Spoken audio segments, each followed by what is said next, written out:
주님의 은혜가 오늘 3부 예배 오신 여러분들이 함께 하시기를 예수님의 이름으로 축복합니다. 오늘 본문의 시점은 예수님께서 겟세마네 동산 마지막 십자가를 앞두고 기도하시기 직전에 있었던 그 배경이라는 것을 염두에 두고 말씀을 보면 더 그 말씀 안에 은혜와 또 바른 이해와 우리 각오가 될 것입니다. 베드로 하면 여러분이 아는 것처럼 예수님의 12제자 가운데도 수제자입니다. 그래서 3년 공생의 기간 동안에도 가장 가까이 예수님 옆에서, 그리고 다른 제자들은 함께하지 아니했던 곳에도 이 베드로와 요한, 야고보 3명의 제자들은 함께했던, 특별히 제자 가운데 제자로 이들이 세워졌던, 그 중에도 수제자 베드로인 것을 우리가 잘 알고 있습니다. 베드로가 예수님께 이렇게 얘기하죠. 주여 어디로 가시나이까? 오늘 주일 2부 예배 때도 우리가 함께 말씀을 나눴죠. 코어바디스 도미네, 라틴어예요. 주님이란 말이고 어디로 가시나이까 라고 하는 그런 말씀입니다. 주여 어디로 가시나이까 라고 하는 것은 이유로 베드로를 상징하는 그러한 그러한 것으로 우리들에게 불려지게 되죠. 주여 어디로 가시나이까 라고 하는 말은 두 가지 의미를 찾을 수 있습니다. 하나는 말 그대로 주님이 어디로 가시는지 알지 못한다는 말이고, 또 하나는 영적 의미를 찾는다면 주님이 가신 길을 과연 내가 갈 수 있겠습니까? 그런 의미로도 이 안에 포함이 되어 있는 거예요. 근데 오늘 본문에는 이 베드로는 갈 수 있다라고 얘기를 하는 거죠.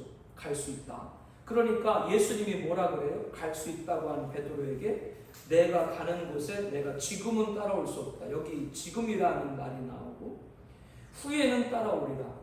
지금이란 말은 따라올 수 없다는 말은 베드로가 지금은 따라가겠다. 그렇게 얘기를 했다고 하는 것이죠. 그래서 37절에 그런 베드로의 그런 그 의중, 베드로의 그 자기의 마음에 있는 주님을 따라가겠다는 그런 말씀이 기록되죠. 베드로가 이르되 주여 내가 지금은 어찌하여 따라갈 수 없나이까? 아닙니다. 저는 지금도 주를 위하여 내 목숨을 버리겠나이다. 이렇게 이 베드로는 주님을 따르겠다. 이렇게 지금 말을 하고 있는 것이죠. 그러나 예수님은 다시 한번 네가 지금은 나를 따라올 수 없다라고 얘기합니다. 그게 38절이죠.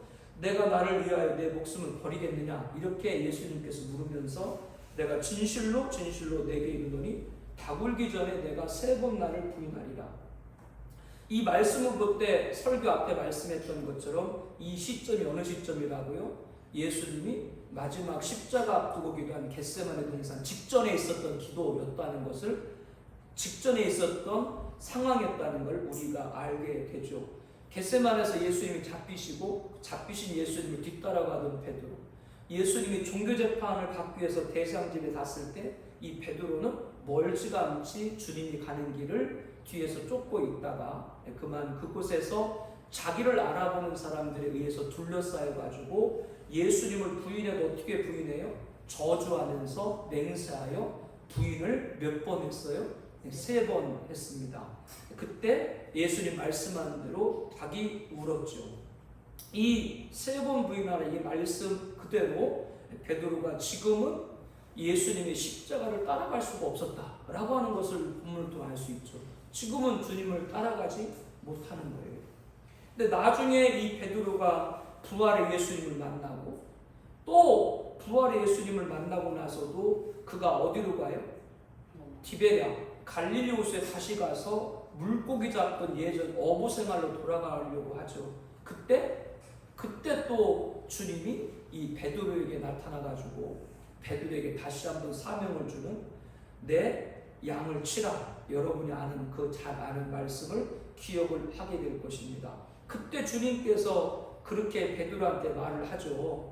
지금은 네가 네 마음대로 다니지만 이후로는 네가 네 마음대로 다니지 못할 것이다. 결국 그것은 베드로가 어떻게 될 것이다? 예수님과 같이 그가 순교할 것이다 라고 하는 것을 나중에 또, 그래서 이렇게 오늘 말씀에도 베드로는 주님을 따른다고 했다가 겟세마네 동산 앞인 주님 보고 따라가다가 예수님 부인했고, 부활한 예수님 만나고 나서도 다시 어디로 갔다고요? 갈릴리 가서 물고기 잡는 직업으로 돌아가려고 또 그때도 또 돌아섰고 주님이 또 따라갔고 그리고 오늘 주일 2부 설교 가운데 한 전승에 있는 이야기를 해드렸죠. 나중에 이 베드로가 성령 충만해서 예루살렘의 위대한 사도가 되지 않습니까? 그래서 이제 훗날에는 로마까지 가가지고 복음을 전하게 되는데 당시 로마에 복음을 증거할 때가 AD 한 63년경인데 그때는 로마 껌을 뭘로 만들어요? 껌? 롯데 껌을 뭘로 만드냐니까? 껌 뭘로 만들어? 송진? 우리 어릴 때 송진도 씹었어. 껌 만들려고. 껌은 뭘로 만드는지 몰라요? 껌은 검은 고양이 네로. 검은 고양이 네로 만드는 게 껌이라니까. 그 네로예요. 검은 고양이 네로 말고 로마의 폭군 네로. 그 네로가 당시에 로마를 지배할 때인데 이자는 광인이었죠. 광인. 우리나라의 그 조선시대 연산군처럼 광인이었는데 얼마나 그 그리스도인들 핍박했든지 가로수 있죠. 가로수 여러분 어떤 건지 알죠? 우리로 말하면 지금 그 가로수 밤에 길을 밝히는 가로등 있죠. 인간 가로등을 만들었어. 그러니까 길에다가 좌우에 거기에다가 나무 기둥을 세우고 그리스도인들을 잡아가지고 거기다가 다 잡아내. 그리고 거기다가 기름을 뿌리고 거기다 불을 붙여. 밤에 사람으로 가로등을 만들었던 자가 이 네로예요. 이 얼마나 극악하고 네로 그러면 로마의 뭐 같다 생각나요? 대화재. 불을 일부러 화재를 대형 불을 내고 그것이 다 기독교인들이 불을 일으켰다. 이렇게 막 핍박을 하고. 그래서 베드로가 성령 충만해서 예루살렘에서 로마까지 복음을 전하게 되는데 그곳에 방금 말한 네로가 집권하면서 그리스도의 핍박이 너무나 거세게 되니까 이 베드로가 잠시 로마를 떠나 피신을 하려고 했던 것이죠. 그런데 그 도피하는 길에 누구를 만나요? 예, 그가 환상 중에 예수님을 만나게 되죠. 그래서 그때 그 예수님을 보고 뭐라 그랬다고요? 코어바디스 도미네. 오늘 본문에 주여 어디로 가시나이까? 하여튼 베드로는 그 얘기 항상 그때 얘기 오늘 본문에서 주여 어디로 가시나이까 라고 하는 건 자기가 나도 주님처럼 십자가 지겠습니다. 그런 의미죠. 그랬다가 부인했죠. 그런데 지금 말한 로마에서 도피하는 과정에 주님 만났을 때 주여 어디로 가시나이까? 진짜 주님이 어디로 가시는지 몰랐던 것이죠. 주님이 말씀을 합니다. 네가 내 백성을 버리고 떠나 난 다시 한번 십자가에 죽기 위해서 로마로 간다. 로마에 가서 복음을 전해낼 이 베드로가 돌아가니까 주님이 환상 중에 나타나서 다시 자신이 로마로 가겠다. 결국 누구를 보내시고자 함이에요? 베드로를 보내시고자 함이죠. 그래서 그 주님을 다시 만나고 그 베드로가 로마로 가서 십자가에 자신이 주님과 같이 달릴 수 없다. 그래서 거꾸로 매달라 요청을 해가지고 거꾸로 달린 십자가 이 최후의 순교를 맞이하게 됩니다. 그래서 천주교에서는 그 베드로 유해를 안장한 곳을 베드로 성당이다. 그렇게 얘기를 하는데 그게 진짜 베드로 유해인지 아닌지 잘 모르겠어요. 천주교는 조금만 하면 성지를 만들고 그 성인을 만들고 성화를 시키니까 그래서 천주교 로마 캐톨릭은 성경에 반하는 일들을 많이 하는 거예요. 예수님 그 말씀 듣고 돌아가서 베드로가 복음을 전하고 십자가에 죽었다고 한다면 우리가 기억해야 될 건 죽은 베드로가 기억해야 되는 것이 아니라 죽은 베드로가 마지막까지 전한 주님의 십자가가 우리한테 기억되는 줄 믿습니다. 그러니까 로마 캐톨릭과 우리 프로테스탄트는 완전히 관점이 다른 거예요. 우리에게는 뭐만 남는 거예요? 말씀과 믿음만 남아있는 것이고 로마 캐톨릭은 뭐예요? 자꾸 무슨 성지, 성화, 성인 그거를 자꾸 붙드는 거예요. 그러니까 거기는 하나님이란 이름을 빗대어가지고 이방, 그래서 우리 총회는 이 로마 캐톨릭을 이교라고 하는 거예요. 아무튼 그런 차이.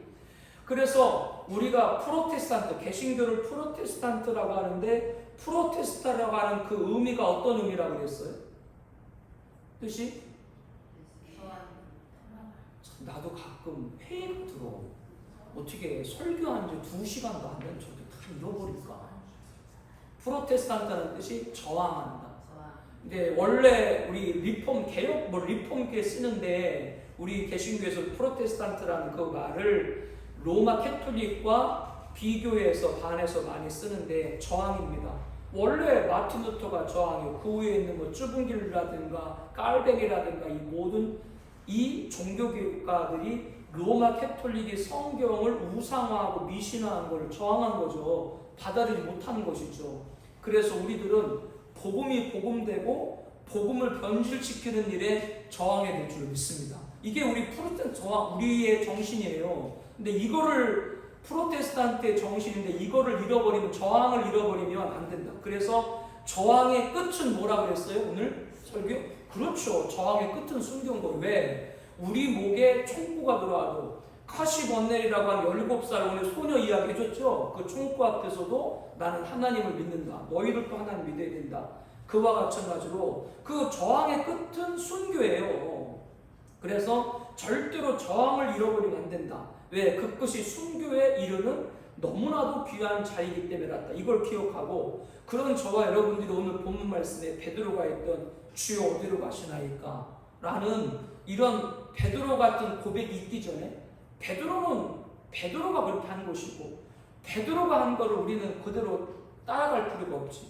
베드로는 주여 어디로 가시나이까? 라고 그렇게 얘기했을지라도 저와 여러분들은 베드로가 처음에 얘기했던 그대로 주님을 위해서 목숨을 버리겠습니다 라고 그렇게 고백했다면, 베드로처럼 우리들은 그 고백을 나중에 부인하는 자가 아니라 그 고백을 끝까지 견지하는 여러분들에게 축복합니다. 그게 베드로 교훈서 찾을 거예요. 베드로가 그랬다고 우리가 똑같이 따라하면 안 되지. 그것이 바로 뭐예요? 프로테스탄트예요. 주를 위해서 목숨을 버리겠습니다 라고 말하는 건 뭐예요? 끝까지 지키는 거예요. 저항하는, 그거를 저항하는 거예요. 그래서 오늘 소양 주기철 목사님 얘기해드렸죠? 지금까지도 많이 했고 앞으로도 많이 할 거지만, 옛날에 우리 기독교를 조선시대에는 뭘로 불렀어요? 기독교를 예수교를 옛날에 우리 조선시대에 뭘로 불렀어요? 우리 예수교를 뭐라 그랬어요? 옛날에 야소교, 한자로 야소교. 그래서 야소교의 소자하고 양의 양자에서 소양, 예수님의 어린 양이다. 이게 주기철 목사님 아우예요. 주기철 목사님과 아우 그대로 예수님 따라간 어린 양처럼 예수님처럼 순교했죠. 신사참배 안 하고 감옥에 갇히고 잠시 풀려나서 산정형 교회 강단에서 마지막 증거한 말씀이 뭐요? 일사가고 죽으면 죽으리다. 그리스도인은 정절을 버릴 수 없다. 내가 일제 신사에 참배할 수 없다. 그분은 그렇게 고백을 하고 그 고백한 그대로 죽으신 거죠. 이거는 주여 어디로 가시나이까? 아니, 그건 거기와 관계없어. 그건 뭐요? 내가 주를 위해 목숨을 버리겠나이다. 주기철 목사님은 끝까지 그 길을 간 거예요. 우리들은 여기에 우리 교회에, 우리 총회에, 우리 신앙에 여기에 우리 영적 DNA가 있는 줄을 믿습니다. 우리 여기를 따라야 돼요. 바울로 이어지고 주기철 목사님 이어지는 여기 영적인 유산의 DNA를 따라야 돼요. 근데 또 한 번 말씀드렸죠? 추양 한경준 목사님 가을 햇살이 짧아요, 길어요? 긴 것처럼 정말 오래 사셨어요. 98세를 사셨으니까. 주기철 목사님하고 거의 동시대 분인데, 그분은 이렇게 얘기를 하셨어요. 자기 동료가 일제강점기 때 감옥에 갇혀있기 때문에 동료를 풀어주는 조건으로 신사를 참배했다. 그렇게 그분은 말씀하셨어요. 그때는 일제강점기 억압의 시대였으니까. 그러면 일제가 물러가고 우리나라가 독립을 하고 나서 그분의 발자취가 어땠는가? 그분은 군사정권, 많은 백성들을 짓밟고 권력을 장탈한 그러한 군사정권 앞에서 그분들을 축복을 하고, 물론 목사로서 이러한 사람이 대통령이 됐던 저런 사람이 대통령이 됐던 하나님이 세운 거니까 잘 되기 위해서 축복할 수 있다고 봐요. 그러나 백성을 짓밟고 억압받은 피를 흘린 거에 대해서는 잘못했다고 말할 수 있어야 되지. 여기서 잘 제 말을 들어야 돼. 저항입니다. 저항은 뭐냐면 성경에 반하는, 목사는 제사장이기 때문에 축복을 해야 돼. 목사는 제사장이기 때문에. 그러나 목사는 또 하나가 뭐냐? 선지자예요. 목사는 제사장과 선지자 두 가지 역할을 했어요. 선지자는 뭐냐? 하나님 앞에 옳지 않는 것을 선포하는 게 선지자예요. 제사장으로 축복하는 건 마땅하나 선지자로 뭐요? 선지자로 하나님 말씀에 반하는 것은 그것은 아니다고 말할 수 있어야 되는데 이거를 안 한 거죠. 그 안 한 게 뭐예요? 바로 프로테스탄트 저항 정신을 잃어버린 거예요. 그분은 우리나라에서 유명하신 분이고 그렇게 백수를 사시고 한국교회에 지대한 영향을 미치시고 마지막에는 템플상을 타셔가지고 전 세계 호평을 받았으나 그 템플상에 그 상에 제정된 걸 보면 그 상이 어디서 비롯된 거라고요? 그건 종교다원주의, 영국의 템플경에 있는 그 시초가 템플상이에요. 그거는 우리들이 성경적으로 봤을 때 그리스도인이 받을 합당한 상이 아니에요. 사회론 존경을 받지. 오늘 또 말씀을 드렸죠. 예수님께서 말씀을 할 때 주를 부인하면 주도 우리를 부인한다 말씀했던 것처럼 우리가 예수님을 시인하면 예수님께서도 하나님 아버지 앞에 우리를 시인할 줄을 믿습니다. 이 말은 바꿔 말하면 이 세상 사람들이 모든 것을 다 인정하는 것을 받아도 주님이 부인하면 그 사람은 끝인 줄로 믿습니다. 그게 저항이에요. 이거를 잘 해야 신앙생활을 하는 거예요. 여러분들이 사회에서 선한 영향을 끼쳐서 많은 사람들한테 영향력을 주고 많은 사람 앞에 존경을 받는 건 좋아요. 많은 사람 앞에 존경받기를 또 내가 여러분 앞에 기도하고 있어. 많은 사람 앞에 존경도 받는 것도 중요하고 그와 함께 중요한 게 뭐예요? 주님으로부터 인정받는 여러분들을 축복합니다. 그걸 잃어버리면 안 된다. 오늘 순교자 기념주일이기 때문에 그걸 말하는 거예요. 주여 어디로 가시나니까 베드로는 잃어버렸죠. 부인했으니까. 그렇다고 베드로를 비판만 해서는 안 되죠. 그런 제자가 그렇기 때문에 우리도 그런 부인할 수 있는 생명의 의무를 느끼니까. 그러나 베드로가 그렇게 부인했지만 최종적으로 어떻게 했어요? 최종적으로 그가 다시 돌아와서 십자가를 지고 순교한 줄로 믿습니다. 우리가 돌아서는 연약함이 있을지라도 반드시 마지막에는 돌아서서 주님을 인정하고 주님께 나가는 여러분들에게 축복합니다. 이거를 오늘 순교자 기념주일에 분명히 얘기합니다. 다시 한번 정리하면 여러분 저항을 잃어버리면 안 돼요. 한국교회는 너무 저항을 잃어버립니다. 그 타협하려고 하는 그 모든 거 잃어버립니다. 그래서 WCC 로잔 WEA 얘기하는 것이 그거를 추진한 분들에게 내가 억하심정이 있어서 이런 얘기를 하는 것도 아니고 그분들이 뭐 내가 얘기한다고 해서 그분들이 뭐 눈 하나 깜짝도 안 하고 열심히 하겠지만 요번에도 보니까 6,000명이 거기다가 그거 간다고 10월 27일 W 총회 한다고 6,000명이 벌써 예약이 끝났더만. 아니 성경적으로는 이 시대에 바알에 무릎 꿇지 않은 의인이 7,000명이 있어야 되는데 어떻게 거기에 줄 서는 사람이 6,000명이래. 그러나 거기에 무릎 꿇지 않은 7,000명 이상을 하나님은 남기신 줄 믿습니다. 이전 목사뿐 아니라 그런 분들이 있을 것이다. 그 저항을 잃어버리는 거예요. WCC나 로잔이나 WEA가 추구하는 게 뭐다? 에큐메니칼. 저랑 여러분 이 얘기가 앞으로도 많이 들을 거예요. 에큐메니칼이 뭐라 그랬어요? 에큐메니칼 무브먼트는 뭐라 그랬어요? 운동, 일치, 화해, 평화. 뭐냐? 종파, 국가 모든 게 달라. 종파와 국가와 단체가 모든 게 달라도 그리스도교란 이름을 가지면 다 하나가 돼야 된다. 이게 에큐메니칼이에요. 그러면 여기서 어떤 문제가 발생하냐? 모든 종파가 하나가 된다니까 좋은 의미 같지만 그러면 모든 종파가 하나가 된다고 한다면 예수님만이 유일한 구원자입니다 라고 선포하고 죽음을 각오하고 순교할 이유가 있어요 없어요? 모든 종교가 다 하나인데 순교를 지워버리면 그 진리가 아니거든요. 오늘 말씀에 베드로 예수님께서 말씀했죠. 지금은 네가 아니야 나 못 따라와. 그러나 후에는 따라오리라. 그 후가 뭐예요? 마지막 베드로의 순교를 예언한 거죠. 그 순교자가, 예수님 따른 순교자가 베드로, 그리고 제자들, 오늘 우리 믿음의 선배들이 주기철, 손양원, 이기풍 목사님 같은 분들이, 그분들이 있어서 오늘 믿음을 지켰는데 순교를 싹 빼버려? 그 순교 빼는데 그게 어떻게 진리예요? 진리가 아닌 거예요.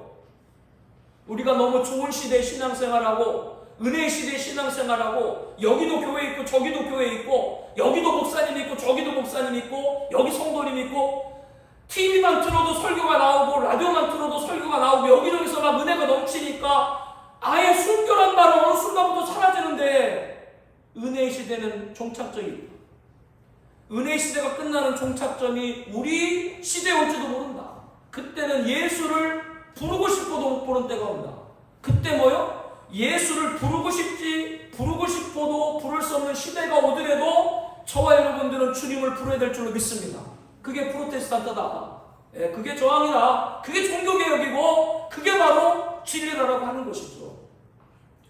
베드로는 주여 어디로 가시나이까? 진짜 주님이 어디로 가는지도 모르고 나는 주님 따르겠습니다. 호기롭게 장담도 이 의미에 포함되어 있어요. 그러나 그것은 베드로의 얘기로 끝내라.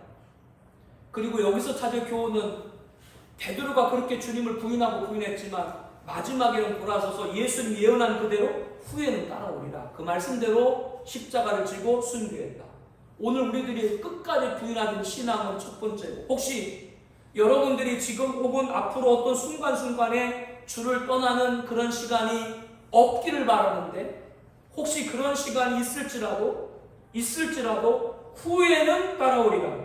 마지막에는 돌아서는 여러분에게 축복합니다. 이 말씀을 딱 새겨요. 심령에 새겨서 여러분 앞에 어떤 일이 펼쳐질 때 나는 주님을 따라오리라. 그 말씀을 딱 새기는 여러분 되시기를 예수님의 이름으로 축복합니다.